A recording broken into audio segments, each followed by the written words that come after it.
ভাই, আপনি আপনার স্মার্টফোন অতিরিক্ত সময় চার্জে লাগিয়ে রাখার পর আপনার মোবাইলে থাকা ব্যাটারির 12টা বাজাচ্ছেন না তো?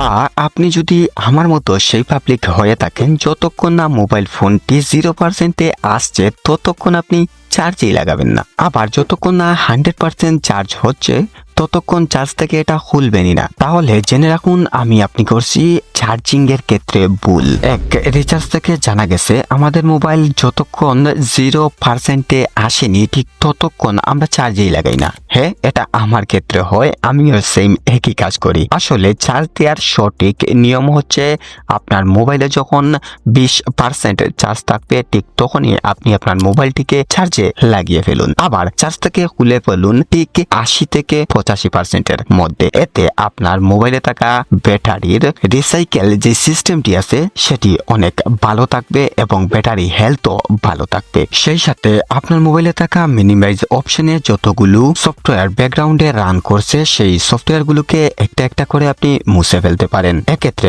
আপনার মোবাইলে দীর্ঘক্ষণ চার্জ থাকবে এবং ব্যাটারি হেলথও ভালো থাকবে। আবার ফাস্ট চার্জিং এর কবলে পড়ে আমরা আমাদের মোবাইল ফোনের 12টা বাজিয়ে ফেলতেছি। ফাস্ট চার্জিং এর যতটা চার্জার আছে, যতগুলা চার্জার, সেটা কোম্পানি থেকে হোক অথবা থার্ড পার্টি কোনো চার্জার হোক, যতগুলা ফাস্ট চার্জিং চার্জার আছে সেই চার্জারগুলোতে যখন আমরা আমাদের মোবাইলটি কানেক্ট করতেছি আমাদের ব্যাটারি কিন্তু ততক্ষণ গরম হতে থাকছে। মনে রাখবেন, এই গরম হওয়া বা হিটিং ইস্যু আমাদের ব্যাটারিতে মারাত্মক প্রভাব ফেলতে পারে এবং এটা ফেলছেও। তাই সবসময় চেষ্টা করবেন ফাস্ট চার্জার দিয়ে মোবাইল চার্জ না করার জন্য। যেহেতু আমাদের ব্যাটারি ভালো রাখতে হবে, সেক্ষেত্রে আরো কিছু টিপস আপনাদের সাথে শেয়ার করার প্রয়োজন মনে করছি। আপনি সবসময় চেষ্টা করুন আপনার মোবাইলে থাকা ব্রাইটনেস একটি জায়গায় স্থির করে রাখার জন্য, অথবা আপনার প্রয়োজন মতো ব্রাইটনেস কমাতে বাড়াতে পারেন। এক্ষেত্রে আপনার মোবাইলে থাকা ব্যাটারি অনেক করতে কম খরচ হবে। আবার অনেকে অপ্রয়োজনে লোকেশন অপশন, ব্লুটুথ অপশন এগুলো অন করে রাখেন। আপনারা এই লোকেশন অপশন, ব্লুটুথ অপশনগুলো অফ করে রাখুন। এক্ষেত্রেও আপনার মোবাইলের ব্যাটারি হেলথ অনেক ভালো থাকবে এবং চার্জ কম খরচ হবে।